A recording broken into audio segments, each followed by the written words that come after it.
Before we begin, I have one small request. Please like, comment, and stay till the end. If you ever feel the intro is long, skip it, but please never skip the story. Your support is the heartbeat of this channel. While I recover, James will share today's story with you, a story made with love, crafted with faith and given from my heart to yours. 9 years. 9 years of believing his world was unshakable. Beckett Royce sat in the sterile hospital corridor, staring at the medical report that had just destroyed everything he thought he knew about his life. The words blurred together through his shock. Genetic incompatibility indicates subject is not the biological father. For 9 years, he had been the successful entrepreneur with the breathtaking mansion, the beautiful wife, and the daughter whose laughter made every sacrifice worthwhile. Beckett Royce had built an empire in textiles, commanded respect in Virginia's business circles, and believed he had created the perfect family. Now, as 8-year-old Isley recovered from her emergency appendectomy 3 floors above, the routine blood work required for her surgery had revealed a truth that shattered his foundation like glass. He wasn't her father. Not biologically. Not really. The sound of soft footsteps made him look up. Naomi Breyer approached with 2 cups of coffee, her dark eyes filled with the same worry that had kept her at the hospital for 3 straight days. At 28, she moved with a quiet grace that commanded attention without demanding it. Her simple dress elegant in its understated beauty. "Any word from the doctor?" she asked, settling beside him with the natural ease of someone who had become indispensable to his family over the past 3 years. "She's going to be fine," Beckett managed, his voice hoarse from exhaustion and emotional devastation. "Full recovery expected." "Thank the Lord," Naomi whispered, and he saw tears of relief gather in her eyes. "I've been praying every hour since we got here. That little girl means the world to me." That little girl. The phrase hit him like a revelation. For 3 days, while Cambria had made token appearances between her social obligations, Naomi had been the one keeping vigil. She had been the one holding Isley's hand during the scary moments, singing softly to her during the pain, staying strong when the child needed comfort most. Just like she had been doing for 3 years, he realized with stunning clarity. Every scraped knee, every nightmare, every fever, every small crisis of childhood, Naomi had been there with patience, love, and the kind of maternal instinct that couldn't be taught or faked. "Naomi," he said quietly, "I need to ask you something, and I need you to be completely honest with me." She turned to face him fully, her expression serious. "Of course, Mr. Royce. 3 years ago, when you first started working for us, did you ever notice anything unusual? Any visitors to the house when I was traveling? Anything at all that seemed strange?" For a moment she was silent, her fingers whirring the handle of her coffee cup. Then she met his eyes with the kind of steady honesty that had always been her defining characteristic. "There was one night," she said quietly. "About 4 years ago, when you were in Tokyo on that big textile deal, I was working late, cleaning the library, and I saw a man leaving through the garden door.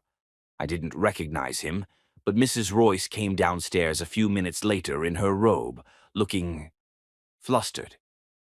The final piece of the puzzle clicked into place with devastating clarity. Tokyo. 4 years ago. Isley would have been conceived right around that time, not with him, but with some stranger whose name he would probably never know. "Did you tell anyone?" he asked. "No, sir, it wasn't my place to say anything, and She paused, choosing her words carefully. "I hoped I was wrong about what I'd seen." "But you weren't wrong." "No," she said softly. "I don't think I was." They sat in silence for a moment, the weight of revealed truth settling between them. Around them, the hospital hummed with its constant activity. Visitors coming and going, medical staff making their rounds, the everyday drama of life and death playing out in sterile corridors. "Mr. Royce," Naomi said finally, her voice gentle but firm, "that little girl upstairs loves you more than life itself. She calls you Daddy with such pride, talks about you constantly, lights up whenever you walk into a room. Biology doesn't change any of that, doesn't it?" The question came out raw, bitter. "In the eyes of the law, in divorce proceedings, in custody battles, doesn't biology change everything?" "Maybe legally," she replied, turning to face him with eyes that blazed with quiet conviction. "But not in the ways that matter. Not in love, not in the bond you've built with her, not in the father you've been every single day of her life." The drive home passed in a blur of Virginia countryside and mounting dread. Beckett's mind raced with implications, with legal considerations, with the conversation he was about to have with the woman he had married 9 years ago in what now felt like another lifetime. Royce Manor sat majestically atop its rolling hills, its white columns gleaming in the afternoon sun, like something from a dream of southern gentility. 3 generations of Royce men had built their fortune within these walls, and Beckett had always imagined Isley carrying on that legacy. Now he wondered if he would even have the right to call her his heir. Cambria was in the rose garden when he arrived, kneeling among her prize-winning blooms in a yellow sundress that perfectly matched her golden hair. She looked up as his footsteps crunched across the gravel drive, and something in his expression made her slowly rise to her feet. "How is she?" Cambria asked, brushing dirt from her gardening gloves with practiced elegance. "She's going to be fine," Beckett said, stopping 10 feet away from his wife. But the blood work revealed something interesting. He watched her face carefully, looking for any sign of surprise, any crack in the perfect composure she wore, like expensive jewelry. But Cambria's expression didn't change, didn't betray even a flicker of shock or guilt. "Oh?" she said with studied casualness. "I'm not her biological father, Cambria. The genetic tests prove it conclusively." For a moment, the only sound was the buzz of honeybees among the roses and the distant lowing of cattle in the far pasture. Then Cambria sighed and pulled off her gardening gloves with deliberate precision. "I see," she said simply. "That's it?" Beckett's voice rose, years of growing suspicions and mounting distance finally boiling over. "I just told you that the daughter we've been raising together isn't mine, and all you can say is, 'I see'?" Cambria shrugged with the kind of elegant indifference that had once seemed sophisticated, but now struck him as merely cold. "What did you expect, Beckett? Hysterics? Denials? We both know this marriage has been more arrangement than romance for years. You have your business empire, I have my social standing, and Isley has had a comfortable life. Isn't that enough?" The casual cruelty of her response hit him like a physical blow. This was the woman he had married, the mother of the child he loved, and she was discussing their daughter's parentage like a minor inconvenience in their otherwise satisfactory arrangement. "Whose is she?" he asked quietly.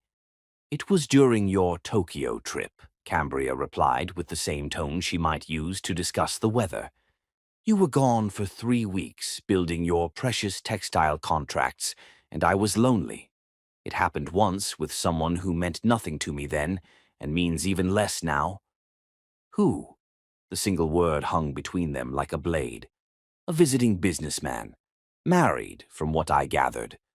Long gone now, back to whatever life he had before our encounter."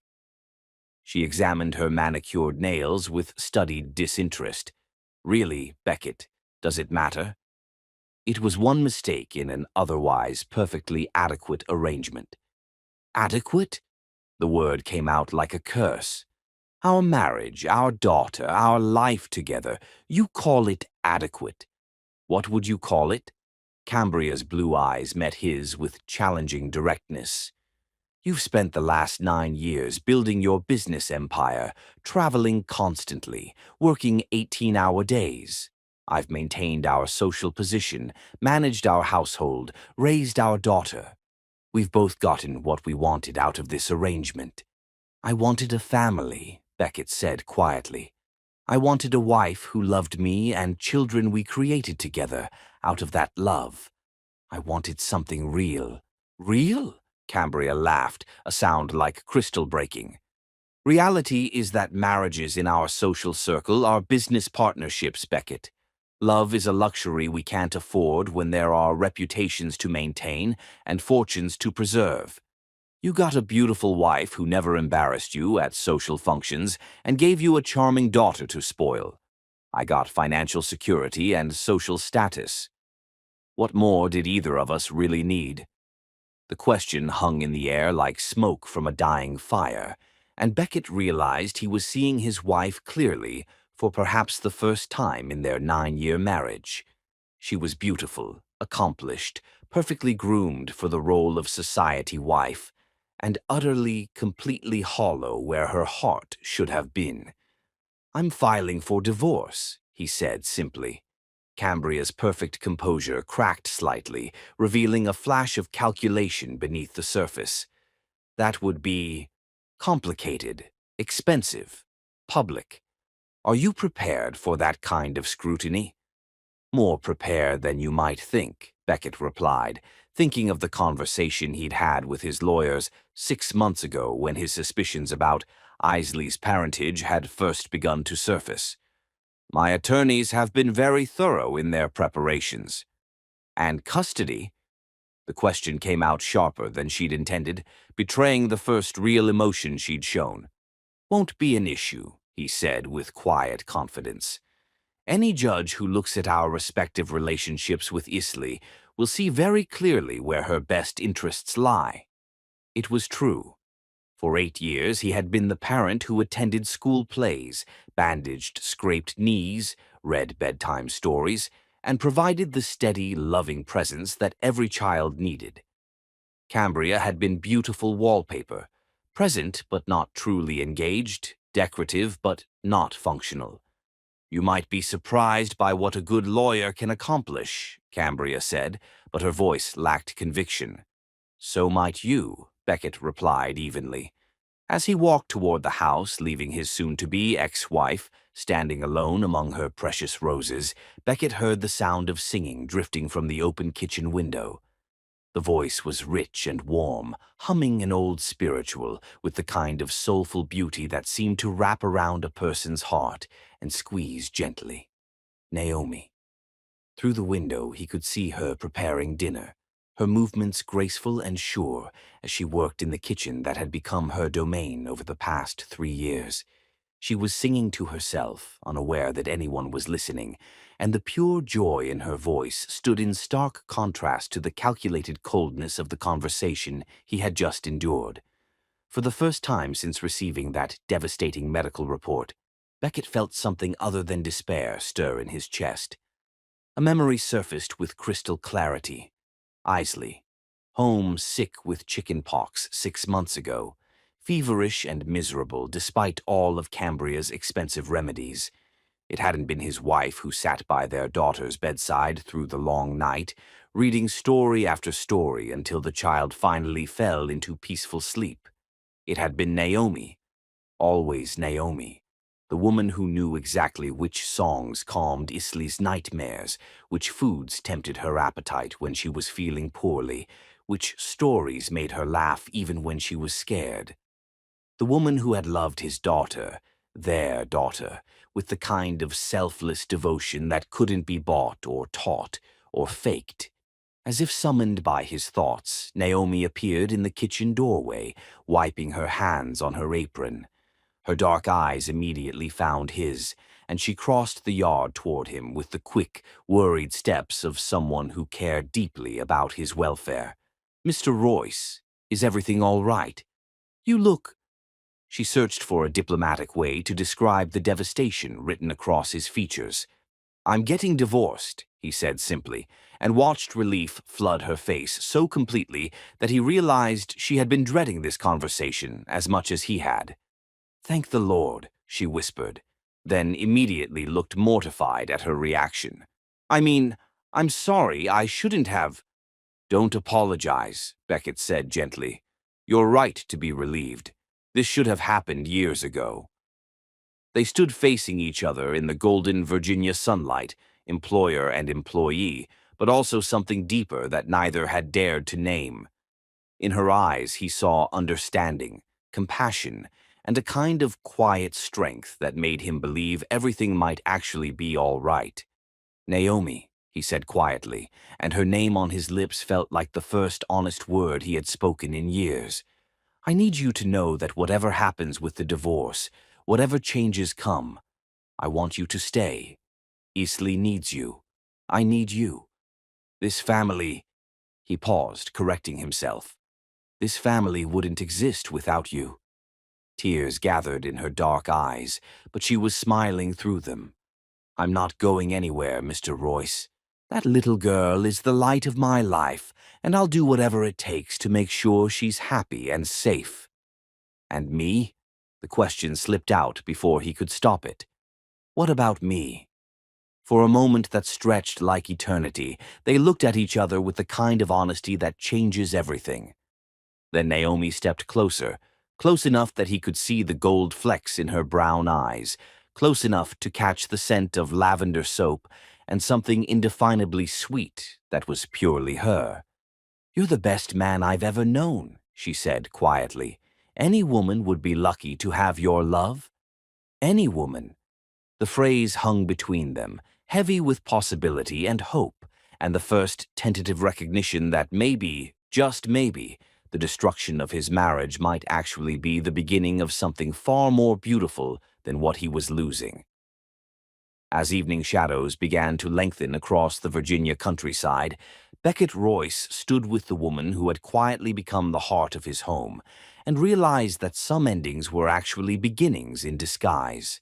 The truth about Isley's parentage had shattered his world, but it had also opened his eyes to where his real family had been hiding all along. Now he just had to be brave enough to reach for the happiness that had been waiting patiently for him to notice it. Chapter 2: Seeing Clearly. The next morning brought sunshine and the kind of clarity that only comes after the worst storms have passed. Beckett woke to the sound of genuine laughter echoing through Royce Manor, something that hadn't graced these halls in longer than he could remember.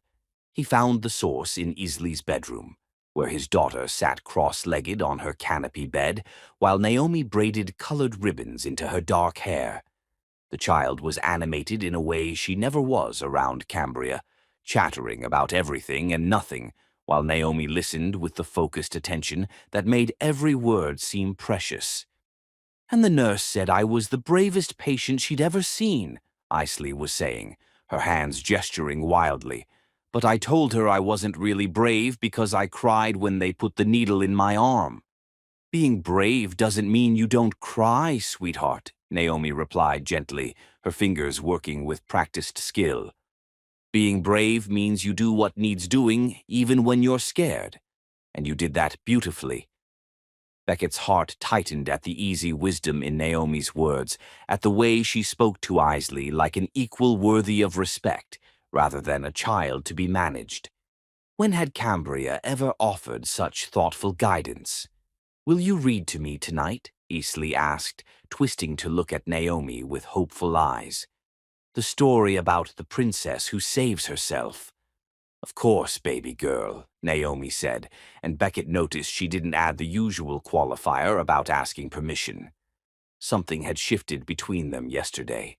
Some invisible barrier had dissolved. "Daddy!" Isley spotted him in the doorway and bounced with excitement. "Naomi's making my hair beautiful for when Mama comes to see me today." Beckett's jaw tightened. Cambria had promised to visit this morning, though her track record for keeping such promises was less than stellar. "Has your mother called?" "Not yet," Naomi said quietly, meeting his eyes with understanding. "But I'm sure she'll be here soon." They both knew she wouldn't be. Cambria's pattern was predictable. Grand promises followed by elegant excuses. board meetings, charity luncheons, social obligations that somehow always took precedence over her daughter's needs. Actually, Beckett said, settling into the chair beside Isley's bed, your mother had to go away for a while. She's dealing with some adult things that require her attention. It was a gentler version of the truth than an 8-year-old needed to hear. The full explanation that Mama had never really wanted to be a mother, that she'd seen Isley as an accessory rather than a person, could wait until the child was old enough to understand adult cruelty. Will she come back? Isley asked with the directness that children brought to life's biggest questions. Someday she might visit, Beckett said carefully. But for now it's just going to be the three of us. Is that all right with you? Isley looked between him and Naomi, her young face serious as she processed this information. Then her expression brightened like sunrise. Just us three? Like a real family? We've always been a real family, sweetheart, Naomi said softly. Some families just look different from others. After Isley went down for her afternoon rest, Beckett found himself really observing Naomi for the first time. Not as an employee, not as convenient help, but as the remarkable woman she had always been. She moved through the house with quiet confidence, tending to tasks that kept their world running smoothly. But it was the small details that struck him, the way she arranged fresh flowers in Isley's room, the careful attention she paid to preparing meals that would tempt a recovering child's appetite, the gentle humming that filled the spaces between chores with something that felt like contentment. Naomi, he said as she passed through the library with an armload of fresh linens, could we talk? She set down the linens and smoothed her simple blue dress, a gesture he was beginning to recognize as her way of preparing for serious conversations. Of course, Mr. Royce. Beckett, he corrected gently. I think we're past formalities now, don't you? Color rose in her cheeks, but she nodded. Beckett. His name in her voice sounded like music. How had he never noticed that before? I need you to know, he began, then stopped, searching for words adequate to express what he was feeling. Yesterday, when I was sitting in that hospital corridor thinking my world was ending, you were the one who reminded me what really mattered. You were the one who helped me see that love is stronger than biology. That little girl loves you with her whole heart, Naomi replied. Nothing else matters. And what about you? The question slipped out before he could stop it. Do you, that is, could you ever? He was making a mess of this, stumbling over words like a schoolboy. But Naomi's eyes had gone wide with something that looked like hope, and her breath had quickened in a way that gave him courage. Could I ever what? She asked softly. Could you ever see me as more than just your employer? Could you ever imagine us as something real? The silence stretched between them, heavy with possibility. Through the tall windows, afternoon sunlight painted everything in golden hues that made the moment feel suspended in amber. I've been imagining it for months, she whispered finally. I've been trying not to, telling myself it was impossible, but you're the kindest man I've ever known. You're devoted to Isley. You treat everyone with respect regardless of their station. And you have the kind of gentle strength that makes a woman feel safe. Her voice grew stronger with each word. So, yes, I can imagine us as something real. I've been imagining it despite myself. The confession hung between them like a bridge spanning impossible distances. Beckett felt his heart racing with the kind of excitement he hadn't experienced since he was young enough to believe in fairy tales. There will be talk, he said, though his voice lacked conviction. People will disapprove. Let them, Naomi replied with surprising firmness. I've spent my whole life caring what other people think, living small to make them comfortable. I'm tired of it. I want to live a life that feels real, that feels full, that feels like home. Yes, she breathed, like home. That evening, after Isley had been tucked into bed with her customary story, Beckett made the phone call that would change everything. "Theron," he said when his lawyer answered, "I need you to expedite the divorce proceedings, and I want you to be very thorough about the financial arrangements." "How thorough?" Theron Hammermeister's voice carried the careful neutrality of a man who had handled many such cases. "I want her to leave with exactly what she brought to this marriage. Her maiden name and nothing else. Everything she's accumulated during our years together was built on lies and deception. I see no reason she should profit from either." "That's aggressive, Beckett." "Are you sure?" "I've never been more sure of anything in my life." Beckett looked through the library window toward the kitchen, where Naomi was cleaning up after dinner with the same careful attention she brought to everything she did. "She made her choices, Theron. Now she can live with the consequences. And custody won't be an issue. Any judge who looks at our respective relationships with Isley will see where her best interests truly lie." It was a conversation that would have terrified him a week ago. Now, with Naomi's quiet strength supporting him and the truth finally revealed, it felt like justice rather than revenge. Later that night, as he sat in his study reviewing business papers, Naomi appeared in the doorway with a cup of coffee and the kind of shy smile that made his heart skip beats. "I thought you might need this," she said, setting the cup on his desk. "What I need," he said, standing and moving around the desk to face her, "is to know if you meant what you said earlier about imagining us as something real." "I meant every word. Then I have a confession to make." He reached out to take her hands, marveling at their softness, their warmth, the way they fit perfectly in his. "I've been falling in love with you for months without even realizing it.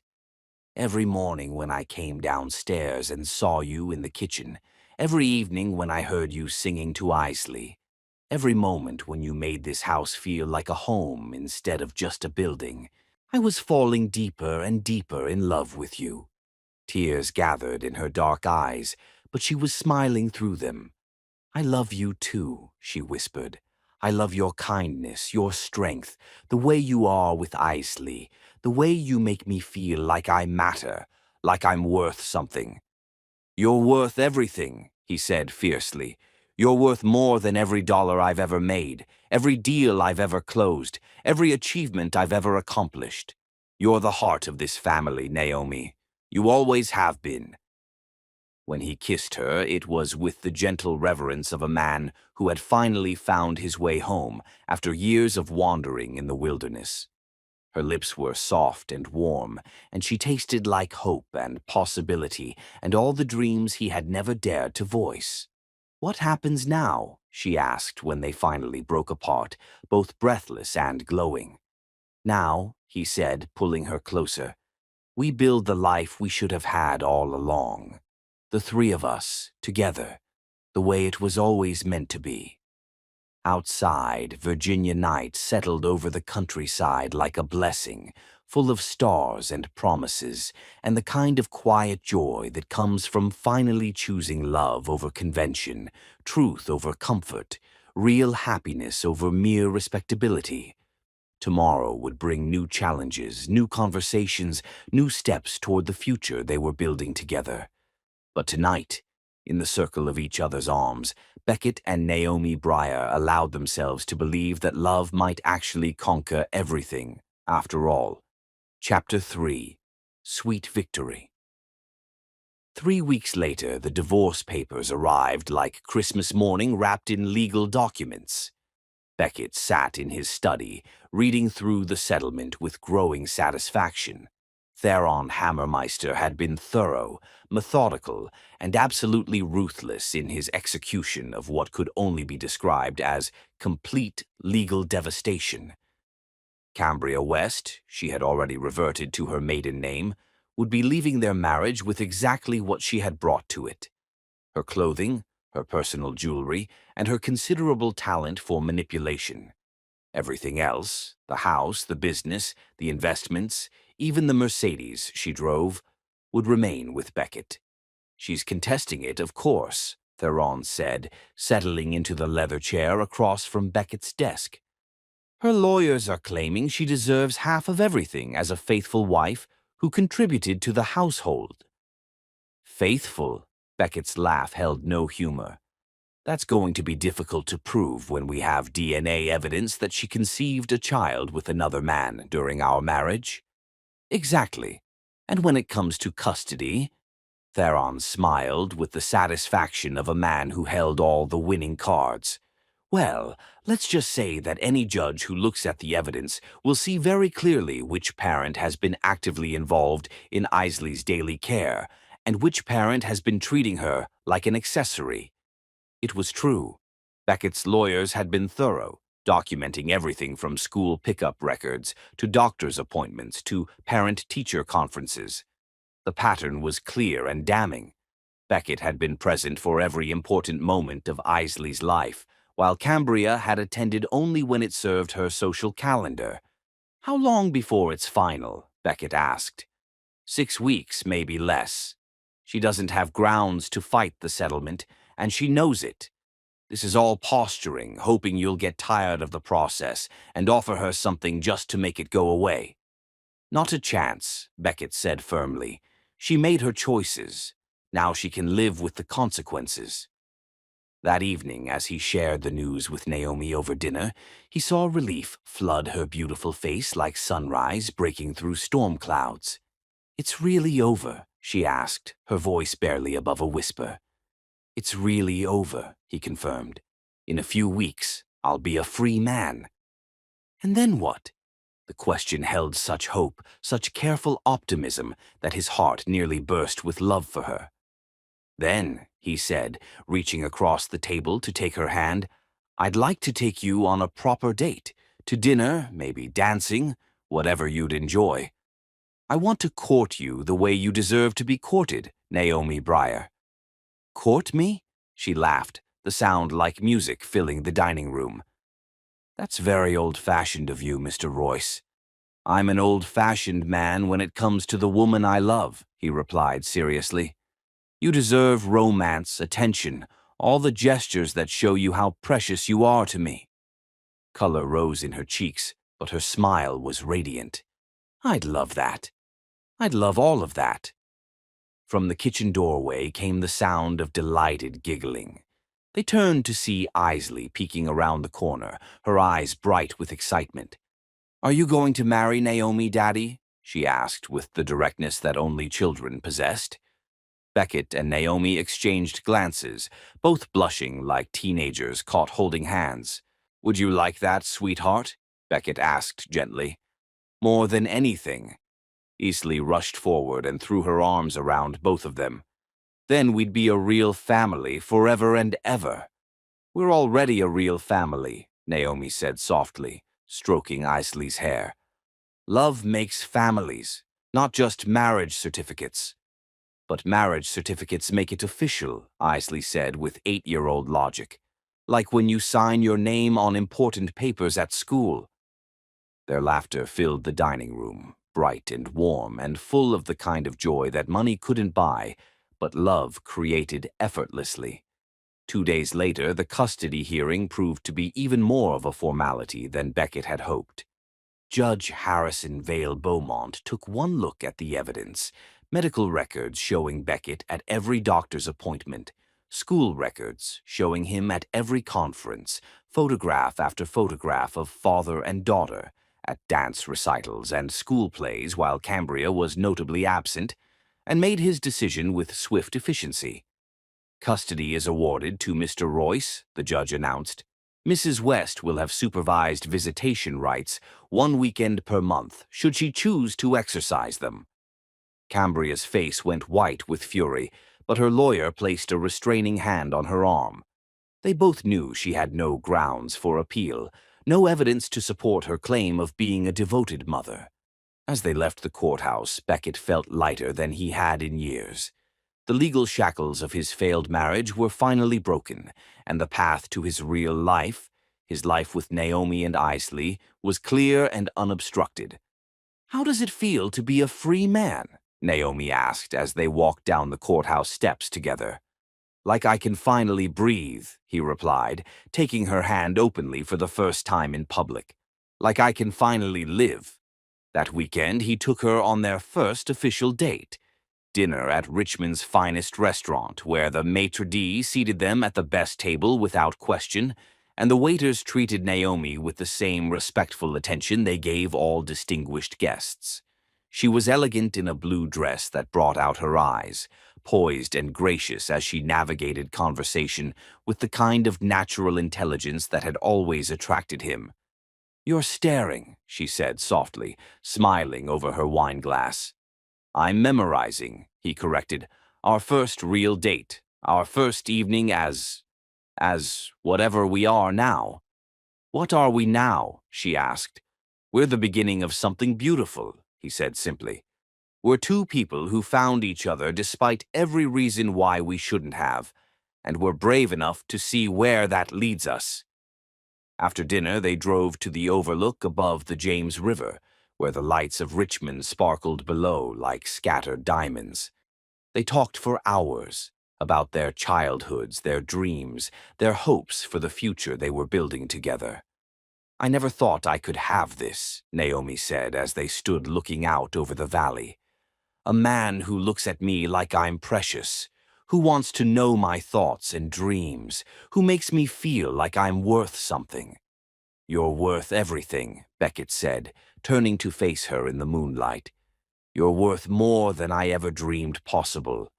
When he kissed her this time, it was with the passion of a man who no longer had to hide his feelings, no longer had to pretend that the woman in his arms was anything less than the love of his life.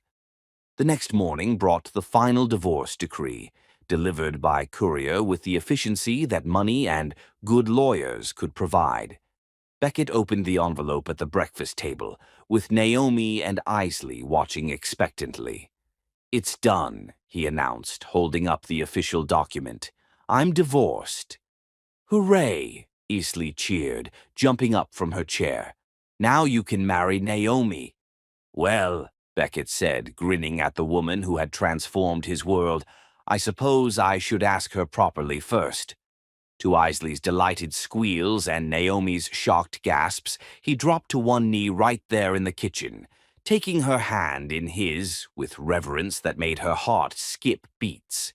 "Naomi Breyer," he said, his voice strong and clear, "you've been the heart of this family from the moment you walked into our lives. You've loved my daughter as your own, made this house a home, and shown me what real love looks like. Will you marry me? Will you be my wife, Isley's mother, and my partner in building the most beautiful life imaginable?" Tears streamed down her face, but her smile was radiant as sunshine. "Yes," she whispered, then louder, "Yes, yes, yes." The engagement ring was simple but perfect, a classic solitaire that caught the morning light and threw rainbows across the kitchen walls. As he slipped it onto her finger, Beckett felt the last piece of his broken world snap into place, creating something infinitely more beautiful than what he had lost. "When?" Isley demanded, bouncing with excitement. "When will you get married?" "Soon," Beckett promised, looking into Naomi's eyes and seeing his own happiness reflected there. "Very soon." That afternoon, as word of the engagement spread through their small social circle, the phone began ringing with congratulations. Dr. Dempsey Vale Codera called to offer his services as wedding officiant. Clarice Wainwright called to volunteer her garden for the ceremony. Even the household staff, the few who had stayed loyal through the scandal, called to express their joy. But the call that mattered most came from Isley herself, who ceremoniously dialed their own number from the upstairs extension, just to officially welcome Naomi to the family. "Hello, this is Isley Royce," she announced formally when Naomi answered. "I'm calling to tell you that I'm very happy you're going to be my new mama, and I can't wait for the wedding." "This is Naomi soon-to-be Royce," Naomi replied just as formally, tears streaming down her face from pure joy. "And I'm calling to tell you that I'm the luckiest woman in the world to get to be your mama."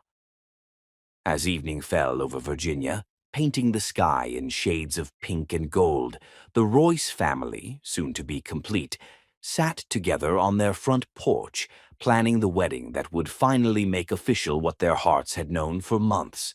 They were home, they were family, and they were finally, blissfully, perfectly free to love each other without reservation or fear. The best was yet to come. Chapter 4. Planning Forever. Love transformed everything it touched, and nowhere was this more evident than in the planning of a wedding that would be remembered not for its extravagance, but for its perfect simplicity. 3 weeks after the engagement, Royce Manor buzzed with the kind of happy energy that comes from dreams being transformed into reality. Wedding magazines lay scattered across the kitchen table, flower catalogs marked with careful notes, and lists written in Naomi's elegant handwriting detailed everything from menu plans to seating arrangements. But this wasn't the elaborate society wedding that Cambria had insisted upon 9 years earlier, with its 500 guests and symphony orchestra and cake that cost more than most people's annual salary. This was something entirely different, something real, intimate, and absolutely perfect. "I want it to be just us," Naomi had said on the night of their engagement, her eyes shining as she spoke. "Just the people who truly matter, in a place that feels like home." The backyard, Beckett had suggested, thinking of the garden where roses bloomed in wild profusion and ancient oak trees provided natural cathedral arches. "The backyard," she had agreed with a smile that lit up her entire face. "Where Isley plays, where we've spent our happiest moments together. I can't imagine anywhere more perfect." Now, a month before their July wedding date, that vision was becoming reality with the kind of attention to detail that made ordinary moments magical. "Look, Daddy," Isley burst into the kitchen, holding a sketch pad covered with elaborate drawings. "I designed my flower girl dress. Naomi says I can help pick the flowers, too." The drawing showed a little girl in a flowing dress, surrounded by roses, butterflies, and what appeared to be several friendly animals. It was the kind of artwork that belonged on refrigerators and in memory books, precious because it came from a heart overflowing with joy. "It's beautiful, sweetheart," Beckett said, lifting his daughter onto his lap to examine her masterpiece more closely. "Tell me about these creatures here." "Those are the rabbits that live under the rose bushes," Isley explained with the seriousness of a professional artist. "And this is Mrs. Mockingbird, who sings every morning, and these are all the butterflies that come to visit Naomi's flowers. They all want to be at the wedding, too." Naomi looked up from the menu she was planning, her eyes soft with the kind of love that made Beckett's heart skip beats. "I think having all our garden friends at the wedding is a wonderful idea," she said. "After all, they've been part of our family story from the beginning." It was details like this that made their wedding planning feel less like an event and more like a celebration of the life they had already been building together. Every decision reflected not what would impress others, but what would make them genuinely happy. The guest list was delightfully short. Dr. Dempsey Vale Coderre and his wife, Clarice Wainwright, Naomi's sister, Geneva Fay, who was traveling from Richmond, and a handful of close friends who had supported them through the challenges of the past year. 30 people total, intimate enough that every guest would feel cherished, small enough that the focus remained on love rather than spectacle. "My dress is going to be simple," Naomi told Geneva Fay during one of their weekly phone calls, twirling the engagement ring that had become her favorite jewelry. "Ivory silk, nothing too elaborate. I want to look like myself, just the very best version of myself." "The best version of yourself is the woman who made Beckett Royce fall head over heels in love," Geneva Fay replied with the frank affection of sisters. "Whatever dress you choose, you're going to be radiant." The ceremony itself would be conducted by Dr. Coderre, who had surprised everyone by revealing that he was licensed to perform marriages in Virginia. "I got ordained years ago to marry my nephew and his wife," he explained with a smile. "Never thought I'd use it again, but I can't imagine anyone I'd rather marry than you two." Every evening after dinner, the three of them would walk through the garden, discussing placement for chairs, the arch where they would exchange vows, the area where they would serve cake and champagne afterward. These weren't stressful planning sessions, but rather gentle conversations about creating the perfect setting for the most important day of their lives. "I want to plant something new," Naomi said one evening as they stood beneath the oak tree where Beckett had proposed. "Something that will grow with our marriage, that we can watch flourish over the years." "What kind of something?" Isley asked, already imagining the possibilities. "A rose bush," Naomi replied without hesitation. "White roses for new beginnings, planted right here where Daddy asked me to marry him. Every year on our anniversary, we can watch it bloom and remember this perfect time." The florist they chose was an elderly woman named Mrs. Eleanor Fairfax, who ran a small shop in Richmond and understood that the most beautiful arrangements came from the heart rather than the wallet. When they explained their vision, garden roses in soft colors, baby's breath, and greenery from their own grounds, her eyes lit up with enthusiasm. "Simple elegance," she pronounced approvingly, "the kind of wedding that people remember not because it was expensive, but because it was full of love." The cake came from a local bakery known more for taste than elaborate decoration. 3 layers of vanilla with fresh strawberries and cream, topped with the same white roses that would bloom throughout the garden. "I want people to actually enjoy eating it," Naomi laughed when the baker suggested fondant sculptures. "This is a celebration, not a museum exhibit." But it was the evening conversations after Isley had gone to bed, and they could speak freely about their hopes and dreams, that truly made the wedding planning special.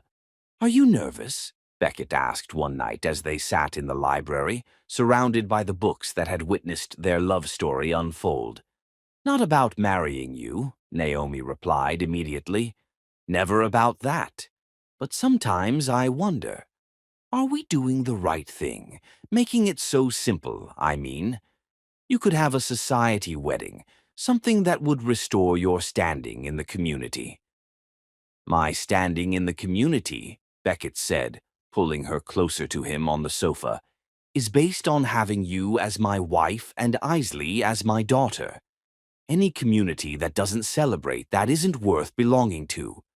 And you're sure, absolutely certain that this is what you want." "I have never been more certain of anything in my entire life," he said, cupping her face in his hands with infinite tenderness. "Naomi, you're not just the woman I want to marry. You're the woman I want to grow old with, to face every challenge beside, to share every joy and triumph and quiet evening with for the rest of my life. Even when I'm old and gray and not nearly as pretty as I am now. Especially then," he said seriously, "because by then I'll have had decades to fall more deeply in love with your mind, your heart, your soul, all the things that make you who you are. Your beauty will just be bonus." The kiss that followed was soft and sweet, and full of promises about the life they were building together. As June melted into July and their wedding day approached, the excitement became almost tangible. Isley could barely contain her joy, practicing her flower girl walk in the garden every afternoon, and occasionally breaking into spontaneous songs about love and weddings and families living happily ever after. The household staff, those who had remained loyal through the divorce, threw themselves into wedding preparations with the enthusiasm of people who genuinely cared about the family they served. The cook experimented with recipes for the reception dinner, the gardener ensured that every flower bed was in perfect condition, and the housekeeper polished silver and pressed linens with the attention to detail of someone preparing for royalty. "It feels like the whole world is celebrating with us," Naomi mused one evening as they watched fireflies dance among the roses. "The whole world that matters," Beckett corrected gently, "and that's all we need." But even as they basked in the joy of their approaching wedding, neither of them noticed the figure that occasionally appeared at the edge of their property line in the evenings, watching the preparations with a mixture of longing and regret that would have surprised them both. Cambria West had been driving by Royce Manor for weeks, unable to resist seeing what she had lost, unable to fully comprehend how completely her life had changed. The woman who had once taken her comfortable existence for granted now lived in a small apartment in Richmond, supported by the modest inheritance from her late parents and the growing realization that she had thrown away something irreplaceable. From her car, parked just beyond the property line, she could see the lights glowing warmly in the windows, could hear the sound of laughter carrying across the evening air, could glimpse the three figures moving through the garden with the easy affection of a family that truly belonged together. It was a sight that should have filled her with bitterness, but instead left her with something she had never expected to feel: the hollow ache of genuine regret. In the garden of Royce Manor, surrounded by flowers and love and plans for the future, Beckett and Naomi Breyer continued planning the wedding that would make their family complete. They were building something beautiful, something lasting, something that no amount of regret or longing could ever diminish.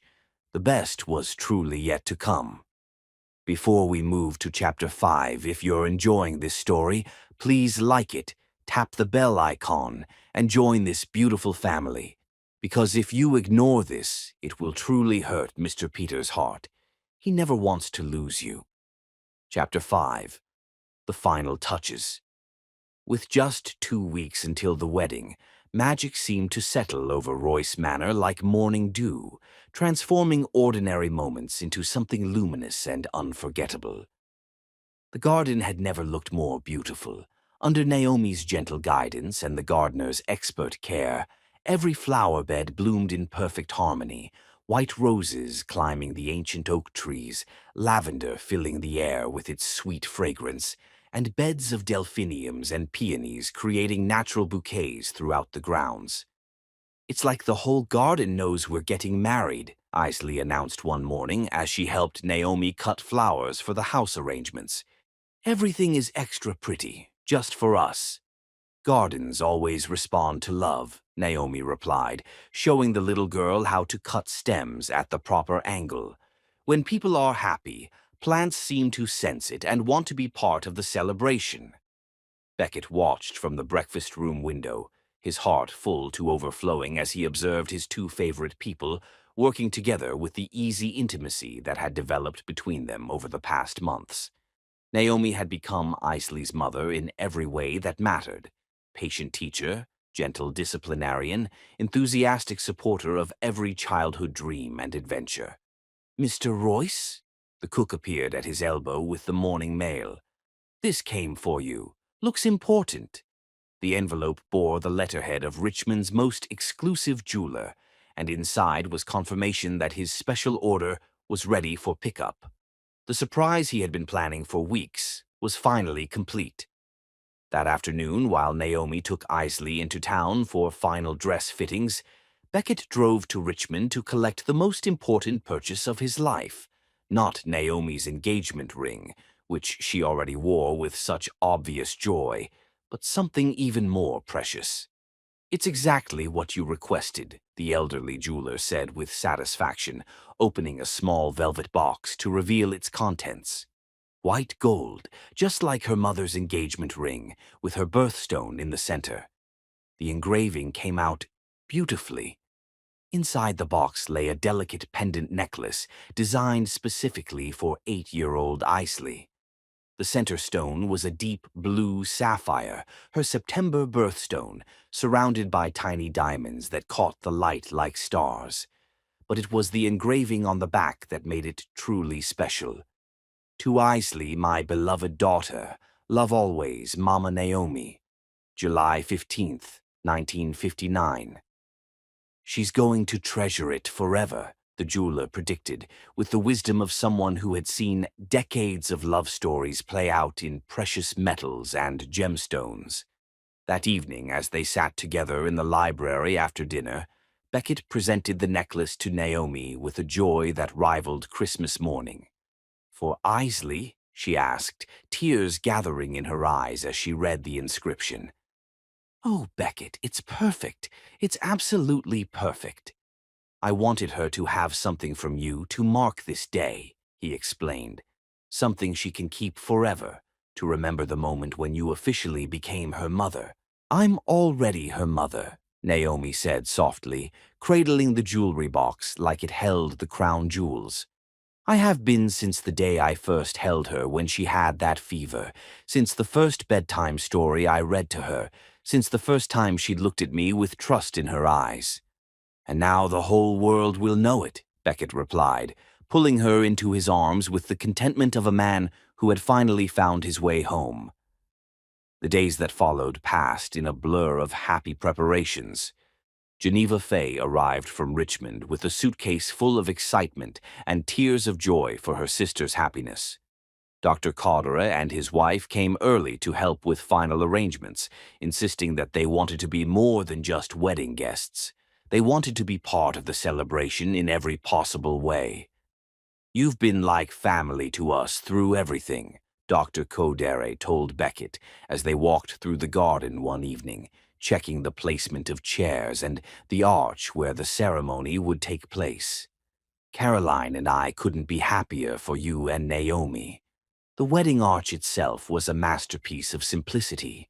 White silk draped between two oak trees, with cascading arrangements of garden roses, and baby's breath that looked like something from a fairy tale.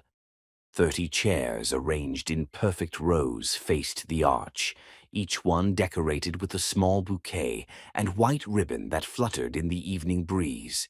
"It's going to be perfect," Clarice Wainwright declared during her final inspection of the arrangements. "Simple, elegant, and full of love.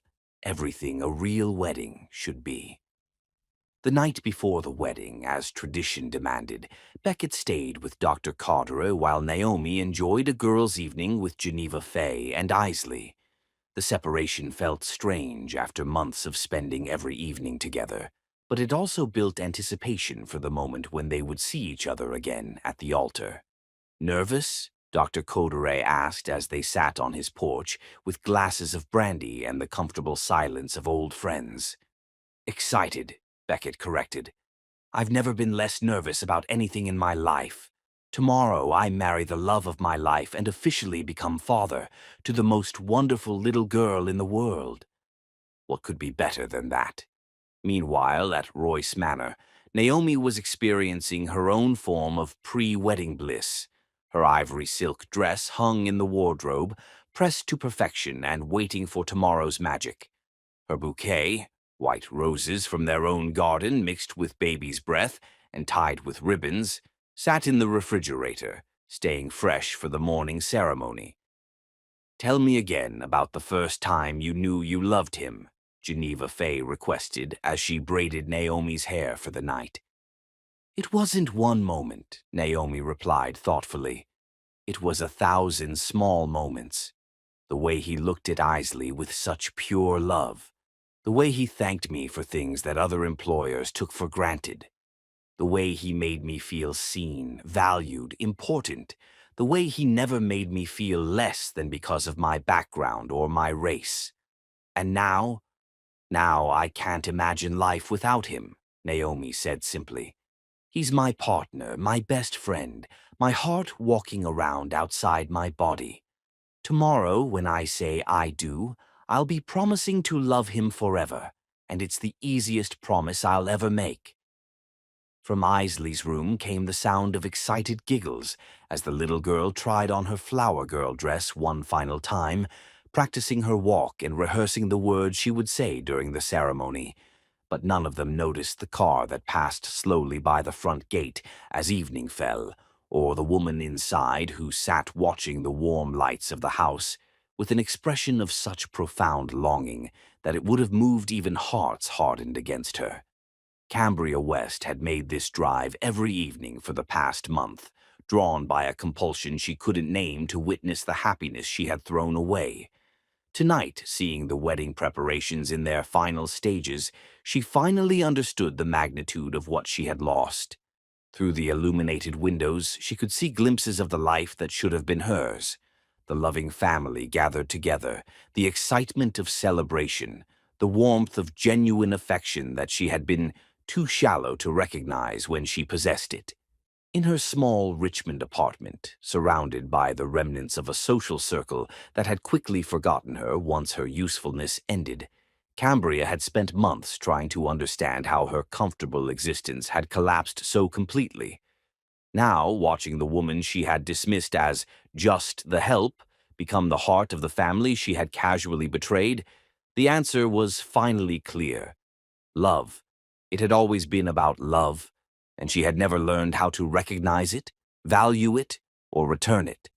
As she drove away from Royce Manor for what she knew would be the last time, Cambria West began to cry, not for what she had lost, but for what she had never been capable of appreciating when it was hers. Back in the house that glowed with warmth and anticipation, three people who had found their way to each other, prepared for the day that would make their family complete. They fell asleep to the sound of summer rain pattering gently against the windows, nature's way of ensuring that the morning would dawn fresh and perfect for new beginnings. Tomorrow would bring the wedding of the century, not because of its expense or grandeur, but because it would celebrate the kind of love that transforms lives, heals hearts, and creates families that are stronger than blood, deeper than tradition, and more lasting than any obstacle the world can create. The best was finally about to begin. Chapter 6. Wedding Morning. July 15th, 1959, dawned clear and perfect, as if the universe itself had decided to cooperate with love. Naomi woke to the sound of birdsong and the gentle rustle of wind through the oak trees that would soon witness her marriage to the man of her dreams. Sunlight streamed through her bedroom windows, painting everything in golden hues that made the morning feel touched by magic. From down the hall came the excited chatter of Eastleigh and Geneva Fay, already awake and bubbling with wedding day enthusiasm. The sound made her smile even before she was fully conscious. This was what happiness sounded like, she realized. This was what a real family felt like on the most important day of their lives. "Good morning, beautiful bride," Geneva Fay announced, entering with a breakfast tray and a smile bright enough to rival the sunshine. "How did you sleep?" "Like a woman who's about to marry her best friend," Naomi replied, stretching with the contentment of someone who had never been happier in her entire life. "I dreamed about the ceremony, about saying, 'I do,' about being Mrs. Beckett Royce." "And how did it feel in the dream?" "Like coming home," she said simply, "like everything in my life had been leading to this moment." Through the window, she could see the wedding preparations in their final stages. White chairs arranged in perfect rows, the flower-covered arch gleaming in the morning light, and the rose garden in full bloom, as if nature had timed its display specifically for this day. "Naomi, Naomi," Easley burst through the door in a flutter of excitement and yellow silk. "Look, I'm wearing my flower girl dress, and it's the most beautiful thing in the whole world." The little girl twirled in the doorway, her dress spinning around her like sunshine-made fabric. The sight filled Naomi's heart to bursting. This child who had become her daughter in every way that mattered, so excited to be part of the ceremony that would make their family officially complete. "You look absolutely perfect," Naomi said, opening her arms for the enthusiastic hug that followed. "The most beautiful flower girl any bride could ask for." "And look what Daddy gave me." Isley held up the sapphire necklace with pride, the pendant catching the morning light like a small star. "He said it's from you to remember forever that you're my real mama now." Tears gathered in Naomi's eyes as she fastened the necklace around Isley's neck, the symbol of adoption and love settling perfectly against the child's dress. "You've been my real daughter from the moment you let me read you bedtime stories," she said softly. "This just makes it official." Meanwhile, across town at Dr. Coderet's house, Beckett was experiencing his own version of wedding morning joy. He stood before the mirror in the guest room, adjusting his tie with hands that were steady despite the magnitude of the day ahead. Ready to become a married man again, Dr. Codere asked from the doorway, already dressed in his role as both best man and efficient. I've been ready for this since the day I realized I was in love with her, Beckett replied with conviction. Everything before this was just waiting for my real life to begin. And Isley? How is she handling the idea of officially having a new mother? Beckett's smile could have powered the entire state of Virginia. She's been planning this day since before I even proposed. Last night, she told me she's going to be the best flower girl in the history of weddings, because she wants everyone to know how happy she is that Naomi is going to be her mama forever. The conversation was interrupted by the arrival of the morning newspaper, delivered with the usual thud against the front door. Dr. Codere retrieved it, scanning the headlines before his expression grew serious. "Beckett," he said quietly, "you should see this." The society page of the Richmond Times-Dispatch featured a small item in the wedding announcements section. Local businessman Beckett Royce will marry Miss Naomi Breyer this afternoon in a private ceremony at Royce Manor. The bride is formerly employed as governess to Mr. Royce's daughter Isley. Mr. Royce was recently divorced from the former Cambria West. "Well," Beckett said after reading it twice, "I suppose that makes it official. The whole world knows we're getting married today." "Are you concerned about the reaction?" "Not even slightly," Beckett replied, folding the paper with decisive finality. "Anyone who has a problem with my marrying the most wonderful woman in Virginia is welcome to keep their opinions to themselves."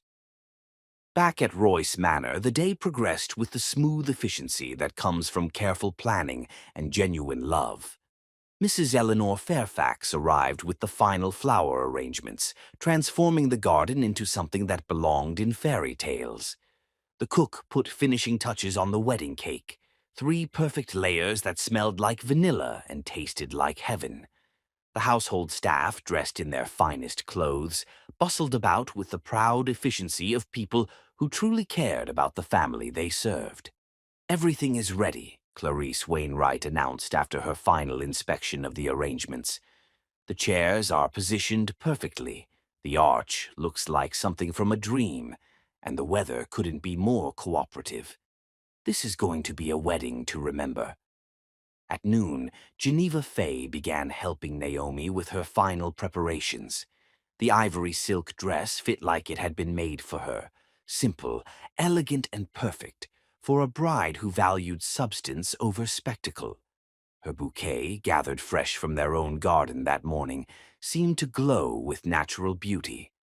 "You look radiant," Geneva Fay said as she fastened the pearl necklace that had belonged to their grandmother. "Like a woman who has found exactly where she belongs in the world." "That's exactly how I feel," Naomi replied, studying her reflection with wonder. "For the first time in my life, I feel like I'm exactly where I'm supposed to be, with exactly the people I'm supposed to love." The sound of cars arriving in the drive announced that their guests were beginning to gather. Through the window, she could see familiar faces: Dr. Codere's wife Caroline, several neighbors who had supported them through the challenges of the past year, and Naomi's former colleagues from her teaching days who had made the drive from Richmond to witness her happiness. But what moved her most was the sight of Beckett emerging from Dr. Carter's car, looking devastatingly handsome in his dark suit and talking animatedly with his friend about something that made them both laugh.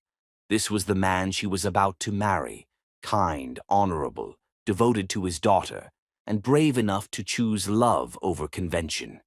"5 minutes, Miss Naomi," called one of the household staff from the hallway. "Mr. Royce is taking his place at the altar." "5 minutes," Naomi repeated, taking a deep breath and smoothing her dress one final time. "In 5 minutes, I become Mrs. Beckett Royce." "Any second thoughts?" Geneva Fay asked with a teasing smile. "Only that I wish I could marry him twice," Naomi replied with absolute certainty. "Once for today and once more just to experience this happiness all over again." as the first notes of the wedding music began to drift through the windows. Isley playing the piano with the concentration of a concert performer, Naomi took her sister's arm and prepared to walk toward the future she had never dared dream possible.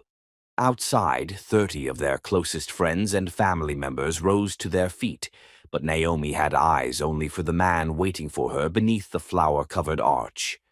Beckett stood with Isley beside him, both of them glowing with joy so pure it took her breath away. This was love. This was family. This was home. And in just a few moments it would all be officially, legally, permanently theirs. The best was about to begin. Chapter 7. I Do. The moment Naomi stepped into the garden, the entire world seemed to hold its breath in recognition of something perfect unfolding. She appeared at the end of the rose-bordered aisle like a vision in ivory silk, her bouquet of white roses and baby's breath catching the afternoon sunlight, her face radiant with the kind of joy that made everyone present remember why they believed in love. Geneva Fay walked beside her as matron of honor, but all eyes were on the bride who moved with graceful confidence toward the future she had chosen. But it was the expression on Beckett's face that stopped conversations and brought tears to eyes throughout the small gathering. He stood beneath the flower-covered arch, looking like a man who had just been handed the keys to paradise, his love so evident that even the most cynical observer would have been moved by the sight. "She's beautiful," whispered Mrs. Caroline Codere to her husband. "They both are," he replied softly, "beautiful and perfectly suited for each other." As Naomi reached the altar, Isley stepped forward with the ceremonial importance of someone performing the most crucial task of her young life. She carried the wedding rings on a small silk pillow, her sapphire necklace catching the light as she moved with the careful dignity of a child who understood she was part of something special. "We are gathered here today, Doctor," Codera began, his voice carrying clearly across the garden, "to witness the marriage of Beckett Royce and Naomi Breyer, two people who have found in each other not just love, but the foundation for a family built on devotion, respect, and genuine affection." The words were simple, traditional, but they carried weight because everyone present could see the truth of them reflected in the couple's faces.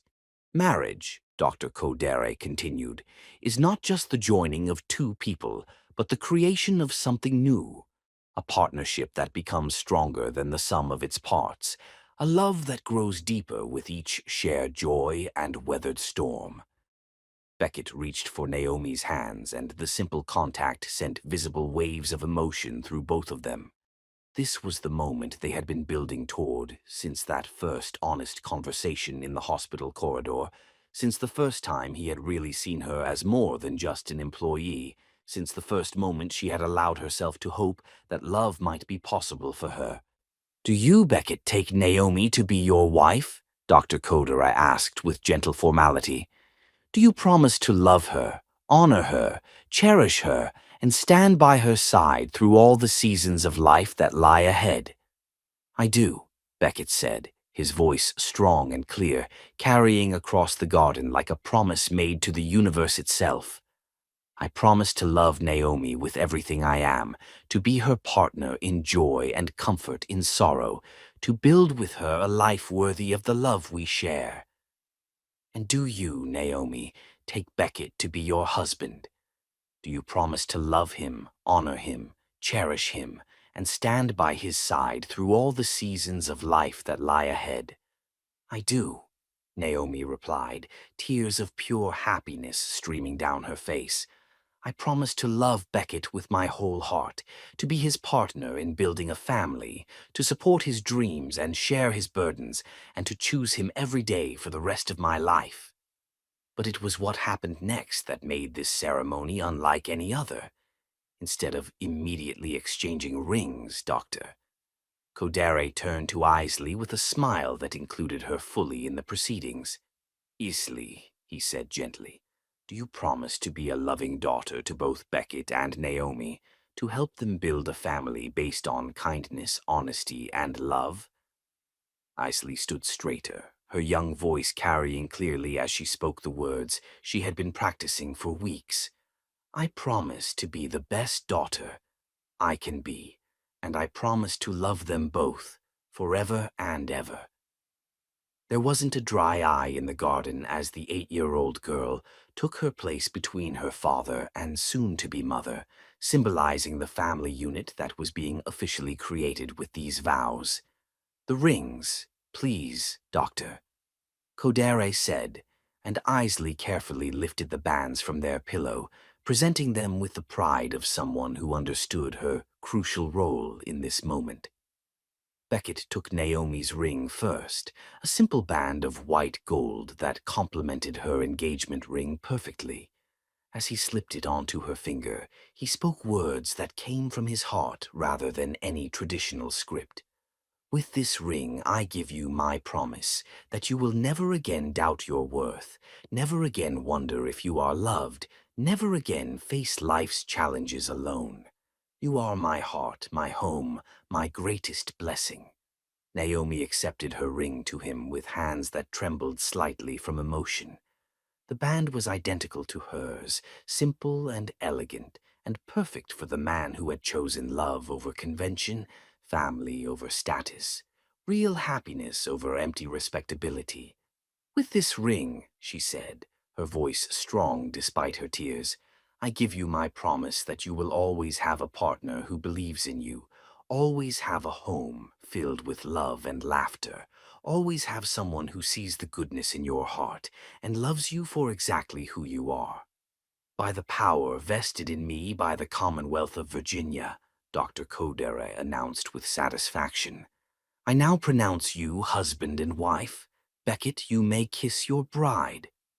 The kiss was soft, sweet, and perfect, the seal on promises made not just between two people, but between three hearts that had found their way to each other despite every obstacle the world had placed in their path.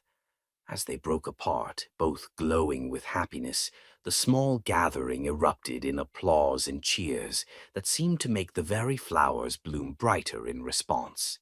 "Ladies and gentlemen, Doctor," Kodre announced with obvious joy, "I present to you Mr. and Mrs. Beckett Royce and their daughter Isley, a family united by love and commitment, blessed by joy, and ready to face the future together."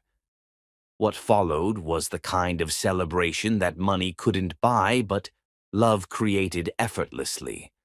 Champagne flowed, the wedding cake was cut with ceremony and shared with laughter, and toasts were offered that brought tears and smiles in equal measure. "To Beckett and Naomi," Geneva Fay said, raising her glass with the authority of someone who had watched her sister's happiness unfold, "who proved that the best love stories are the ones where people choose each other not once, but every day, through every challenge, with every breath.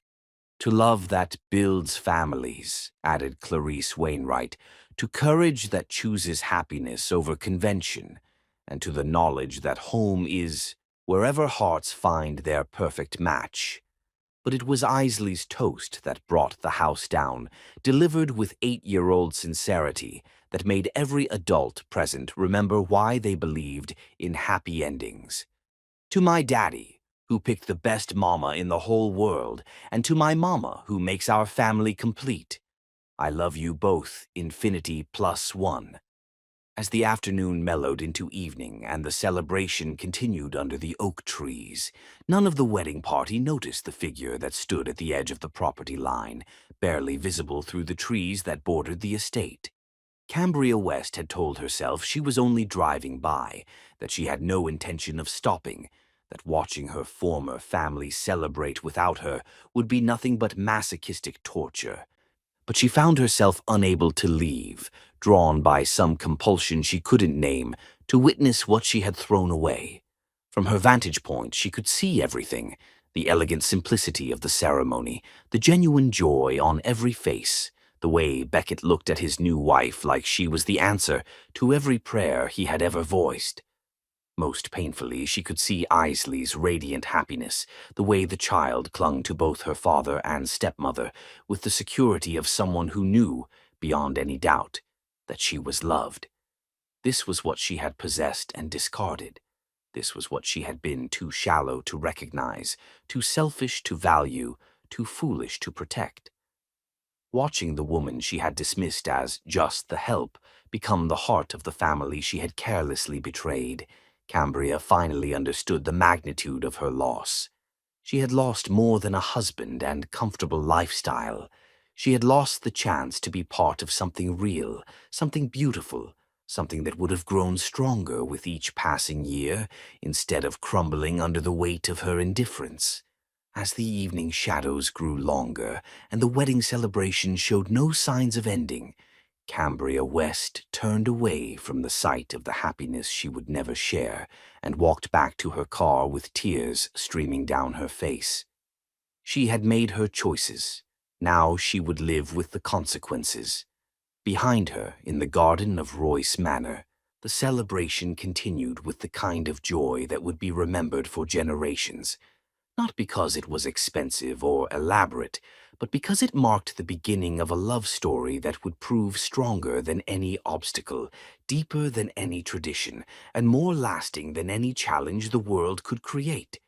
Mr. and Mrs. Beckett Royce danced their first dance as husband and wife beneath the stars, surrounded by family and friends, blessed by love, and finally, completely perfectly home.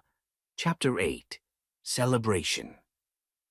As twilight painted the Virginia sky in shades of rose and gold, the wedding reception transformed from ceremony into pure celebration, the kind of gathering that would be remembered long after the last guest had gone home. The reception dinner was served on tables scattered throughout the garden, each one decorated with simple arrangements of roses and baby's breath that perfumed the evening air with sweetness. Candles flickered in glass hurricanes, creating pools of warm light that made every face glow with happiness, and every conversation feel intimate despite the outdoor setting. "This is perfect," Naomi said to her new husband as they moved from table to table, greeting their guests and accepting congratulations with grace that made everyone feel personally blessed by their presence.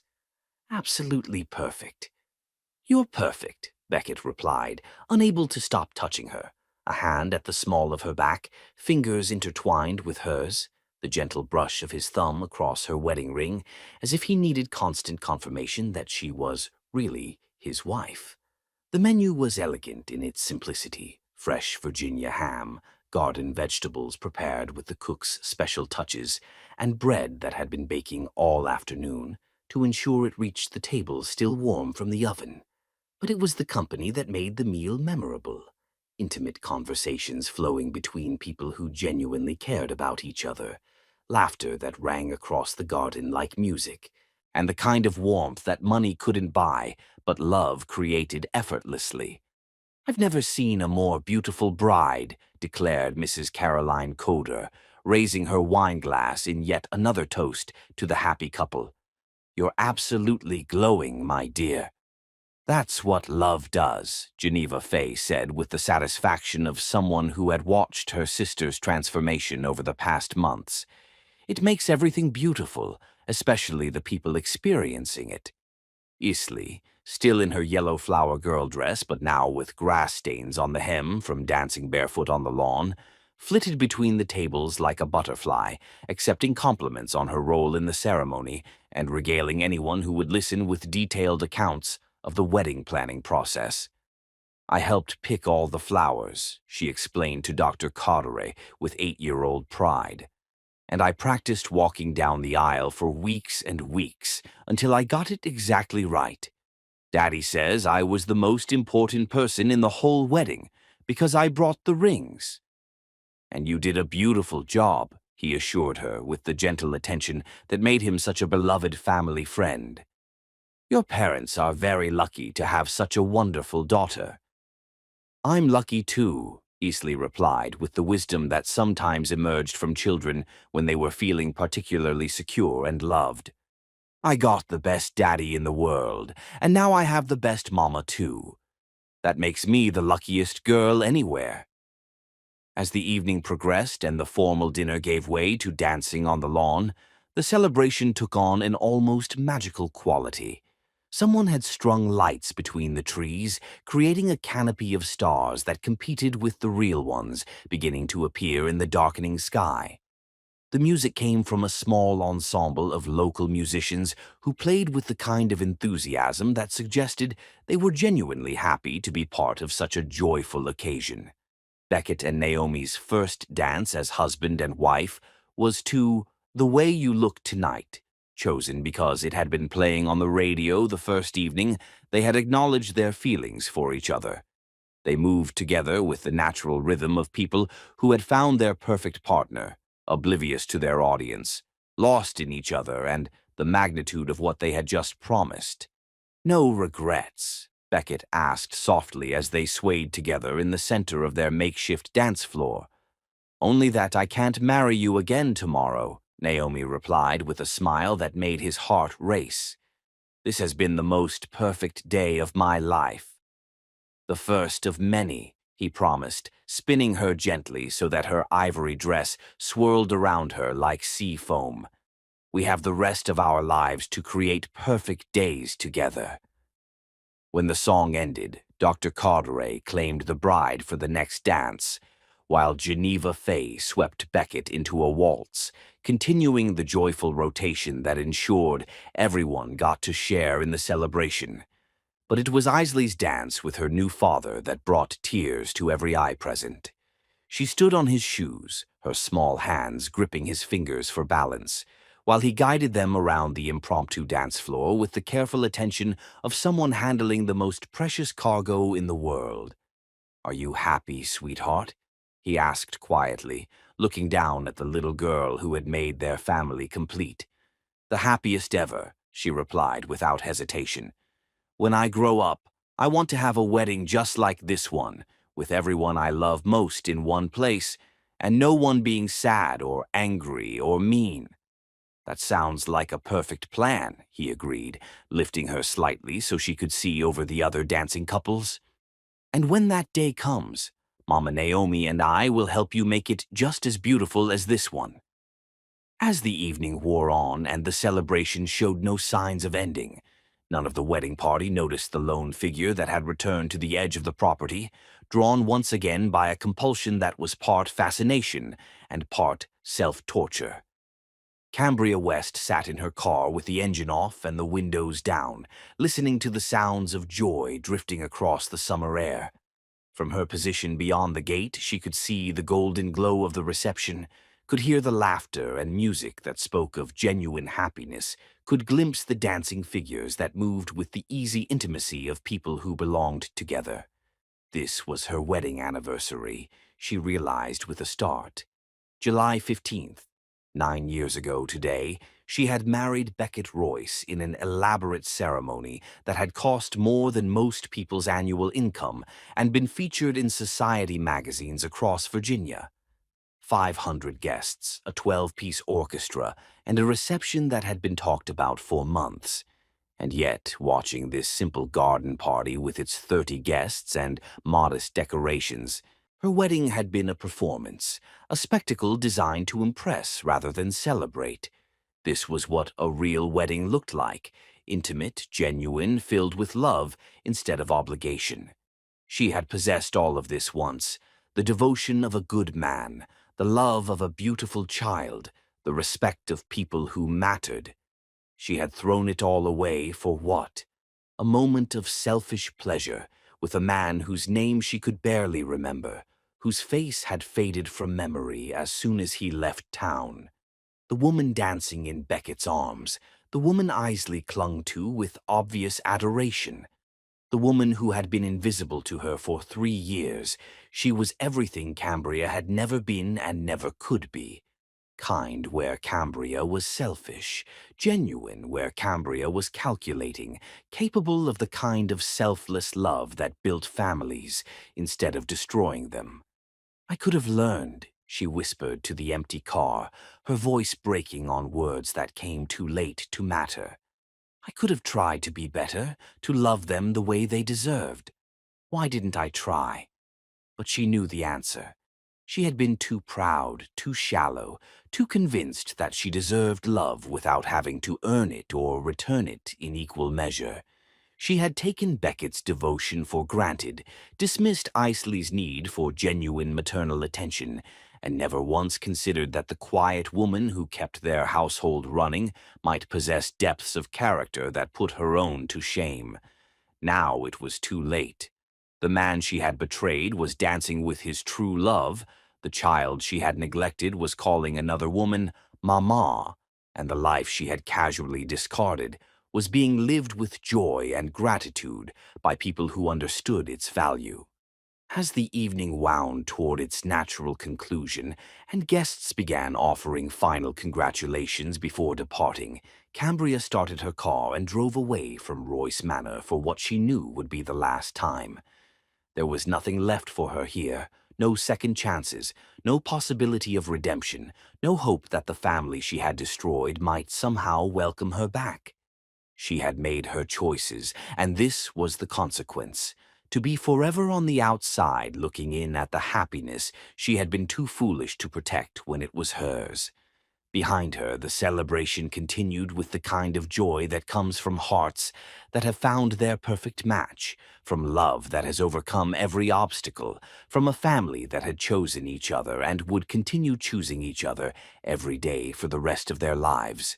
Mr. and Mrs. Beckett Royce, along with their beloved daughter Isley, had found their way home to each other, and nothing, not regret, not longing, not the hollow ache of what might have been, could diminish the perfect completeness of what they had built together.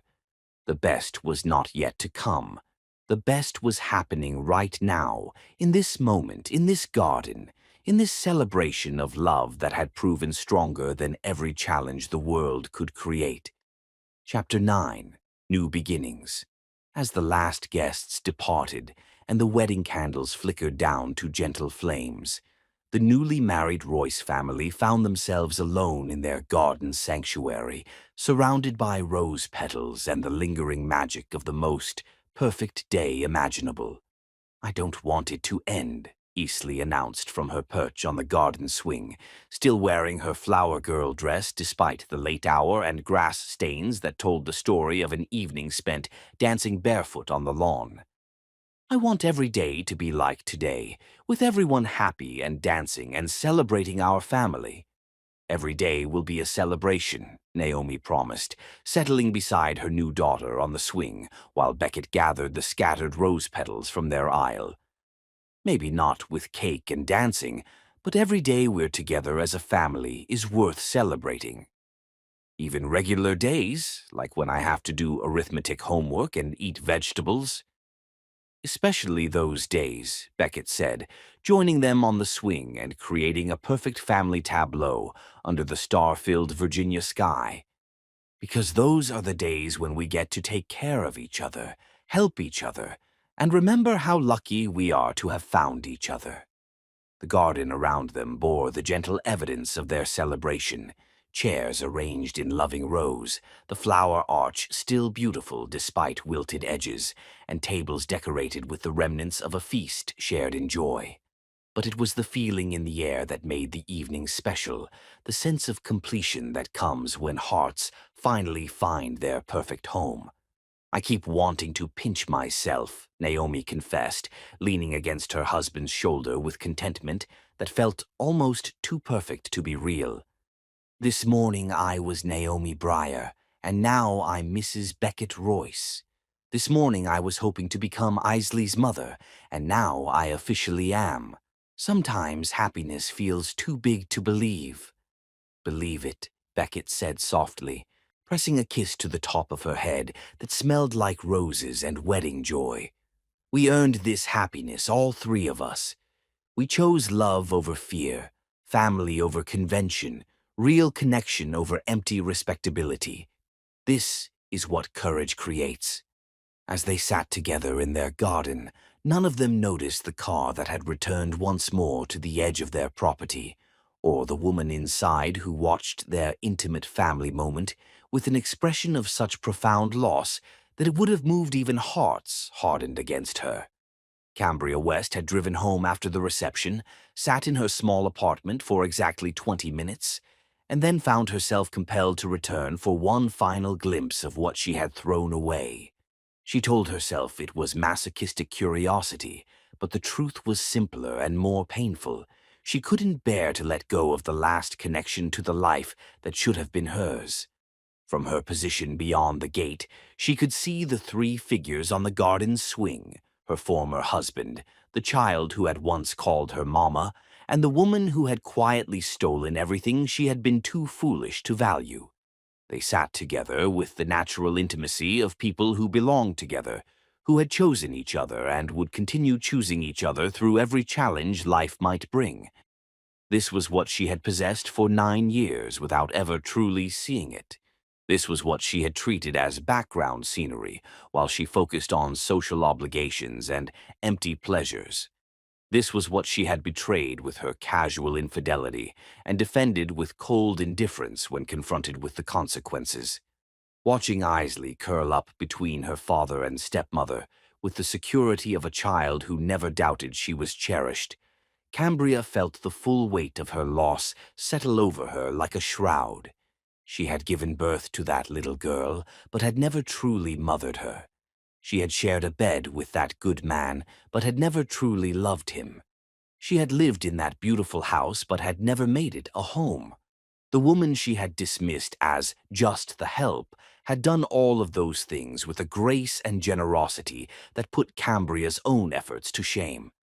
Naomi had seen treasures where Cambria had seen obligations, had found joy where Cambria had felt burdened, had created love where Cambria had merely existed. "I could have had this," she whispered to her empty car, tears streaming down her face as she watched the family she had destroyed celebrate their happiness without her. "I could have been part of this if I had just tried to love them the way they deserved." But it was too late for could-haves and should-haves, too late for regret or redemption or second chances. The life she was watching through tears belonged to someone else now, someone who had earned it through years of selfless devotion, someone who understood that love was a verb rather than a noun, someone who had proven herself worthy of the family Cambria had casually discarded. Inside the garden, the conversation had turned to plans for the future. Tomorrow's honeymoon trip to nearby Williamsburg, the adoption papers that would make Naomi legally Isley's mother, the small changes they wanted to make to the house to reflect their new status as a complete family. "Can we plant the white rose bush tomorrow?" Isley asked with the practical enthusiasm of a child planning important projects. "The one we picked out to remember the wedding? I want to help dig the hole and water it, and watch it grow." "We can do that first thing in the morning," Naomi agreed, already imagining the yearly ritual of tending their anniversary rose and watching it bloom as their marriage flourished. "And every year on July 15th, we'll sit beside it and remember this perfect day. And tell the story of how you and Daddy fell in love and got married and made us a real family," Isley added, with the dramatic flair of someone who understood that the best stories had happy endings. "The best story ever told," Beckett confirmed, gathering both his wife and daughter closer in an embrace that felt like the physical manifestation of home itself.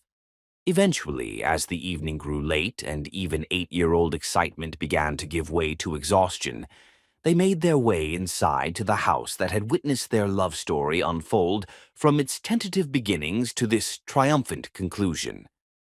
"I'll tuck Isley in," Naomi offered, but Beckett shook his head with a smile. "We'll both tuck her in," he corrected gently. "That's what families do. They take care of each other together." The bedtime routine was sweet and simple, helping Isley out of her grass-stained dress, listening to her excited recap of every detail from the day, and reading one final story about princesses and happy endings and families who loved each other forever. "I love you, Daddy," Isley said as they kissed her goodnight, her voice sleepy but content. "And I love you, Mama Naomi. This was the best day of my whole entire life." "Mine too, sweetheart." Naomi replied, smoothing the covers around the child who had made their family complete. "Sweet dreams, my beautiful girl." As they turned off the lights and left Isley to sleep, surrounded by the security of unconditional love, Beckett and Naomi found themselves alone for the first time as husband and wife. "How does it feel to be Mrs. Royce?" he asked, taking her hands and marveling once again at the wedding ring that marked her as his forever. "Like coming home after a lifetime of wandering," she replied honestly. "Like finding the other half of my soul that I didn't even know was missing." They talked quietly as they prepared for bed, sharing the intimate details that married couples exchanged, hopes for their future, gratitude for their present, and the deep contentment that comes from promises kept and dreams fulfilled. But as they finally settled into sleep in the master bedroom that was now truly theirs to share, neither of them saw the car that drove slowly past their gate one final time before disappearing into the Virginia night. Cambria West had seen enough. She had witnessed the complete and utter happiness of the family she had lost, had watched the woman she had underestimated become the heart of the home she had never appreciated, had finally understood the magnitude of what her selfishness had cost.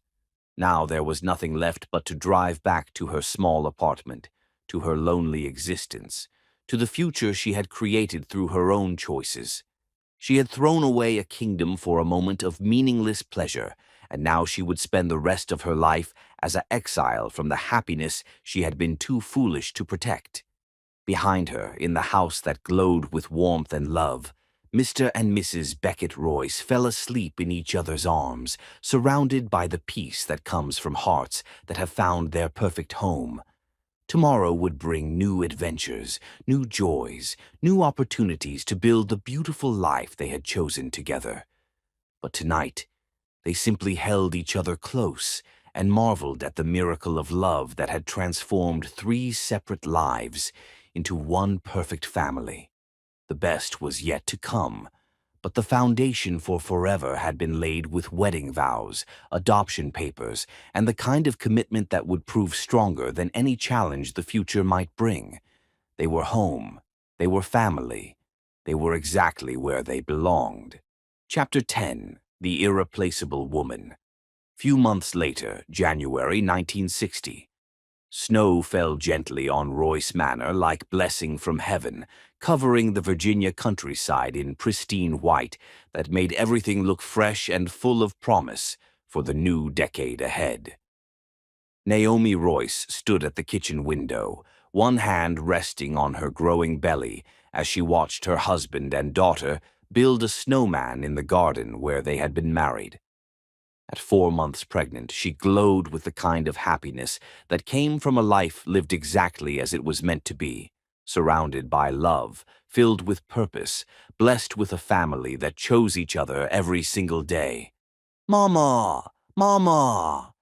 Isley burst through the kitchen door in a flurry of snow and excitement, her cheeks red from cold and her eyes bright with joy. "Come see our snowman.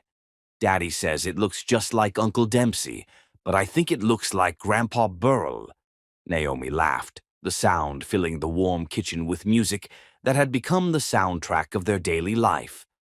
Beckett's father had surprised everyone by not only accepting the marriage, but embracing it wholeheartedly, declaring that any woman who could make his son and granddaughter so obviously happy was exactly the daughter-in-law he had always hoped for. "Let me get my coat," Naomi said, wrapping herself in the warm wool cloak that accommodated her changing figure. "I want to see this masterpiece."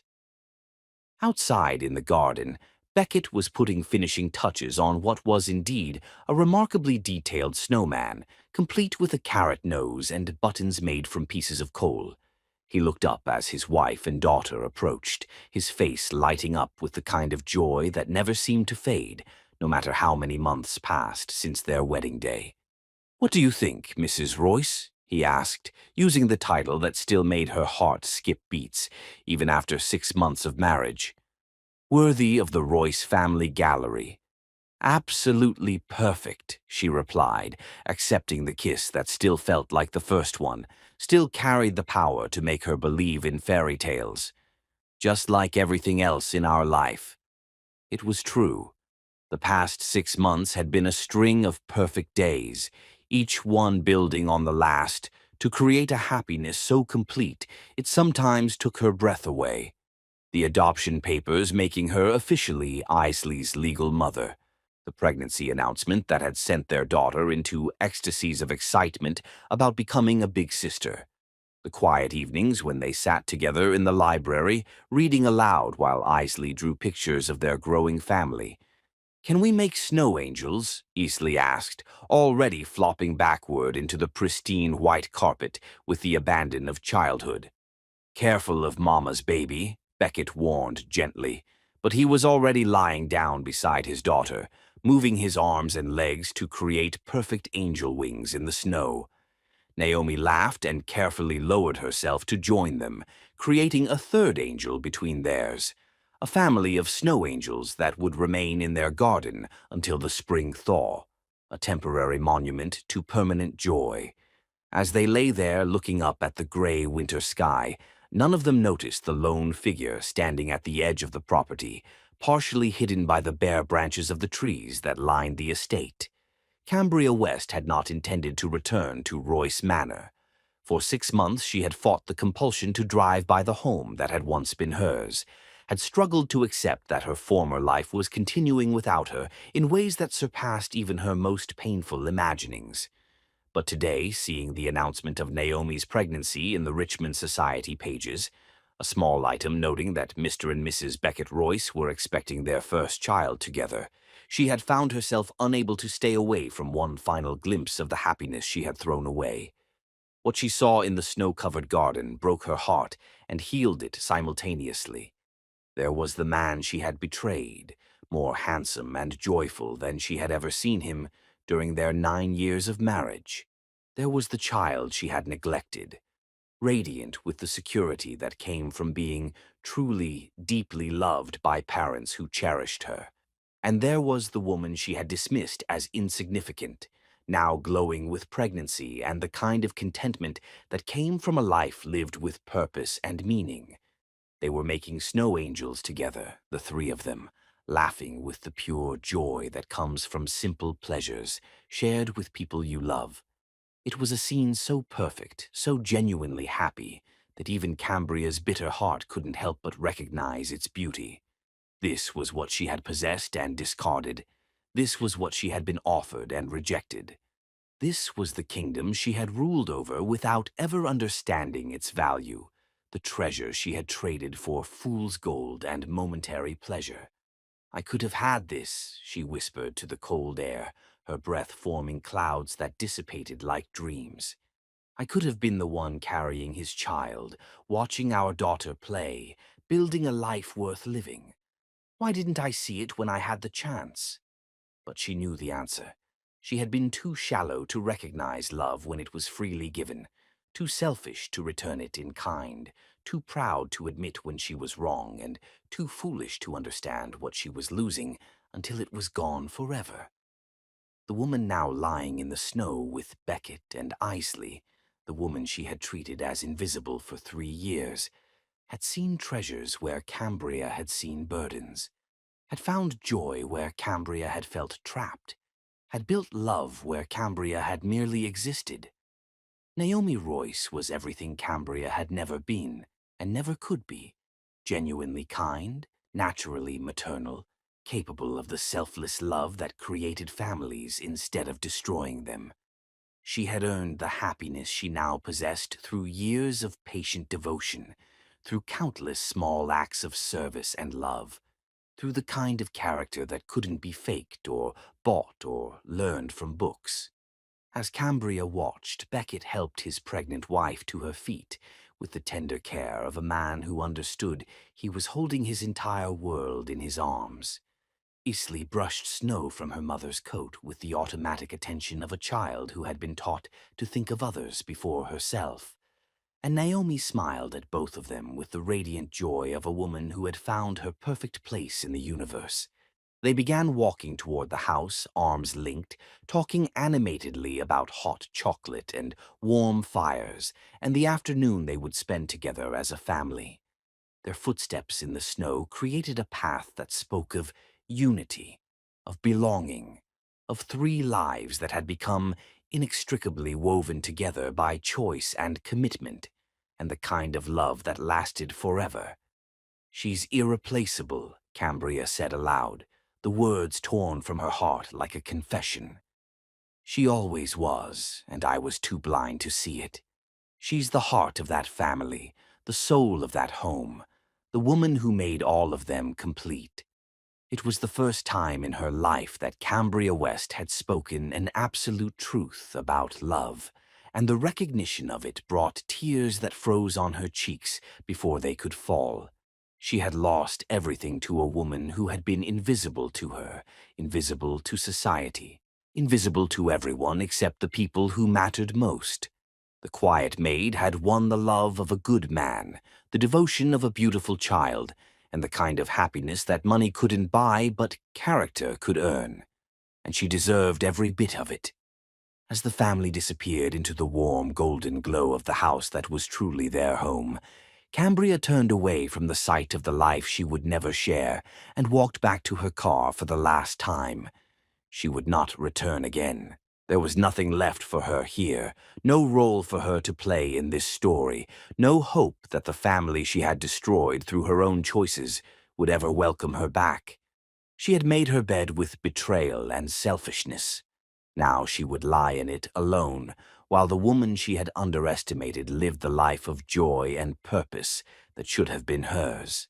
Inside Royce Manor, the family settled into their afternoon routine with the comfortable intimacy of people who had found their perfect rhythm together. Hot chocolate was prepared and shared, a fire was lit in the library fireplace, and Isley settled between her parents to hear the story she requested every day. The tale of how Daddy and Mama had fallen in love and gotten married and created the most wonderful family in the whole world.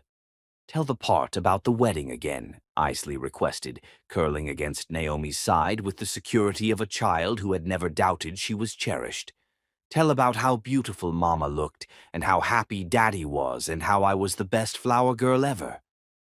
"You were indeed the best flower girl ever," Beckett confirmed, settling on Naomi's other side and placing his hand over the slight swell where their new baby grew.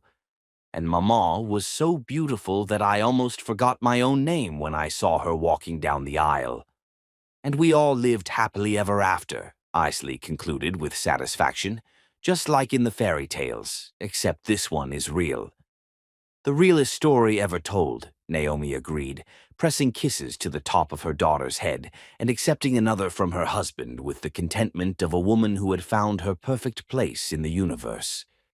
Outside, snow continued to fall on the garden where they had pledged their love, covering their snow angels and the rose bush they had planted on their wedding day. Spring would come again, bringing new blooms and new growth and new opportunities for joy. But even winter couldn't diminish the warmth that filled Royce Manor, couldn't touch the happiness that radiated from every room, couldn't dim the love that had transformed three separate lives into one perfect family. Naomi Royce, the woman who had once been invisible, who had been dismissed as just the help, who had quietly and patiently earned the devotion of the people who mattered most, had won everything worth winning. The love of a good man, the trust of a precious child, and the deep satisfaction that came from a life lived with purpose and meaning. She was, indeed, irreplaceable. And finally, beautifully, permanently, she was home. The end. Love had conquered everything, just as it always does when hearts are brave enough to choose what matters most. If you've enjoyed this story, the subscribe button has appeared on your screen.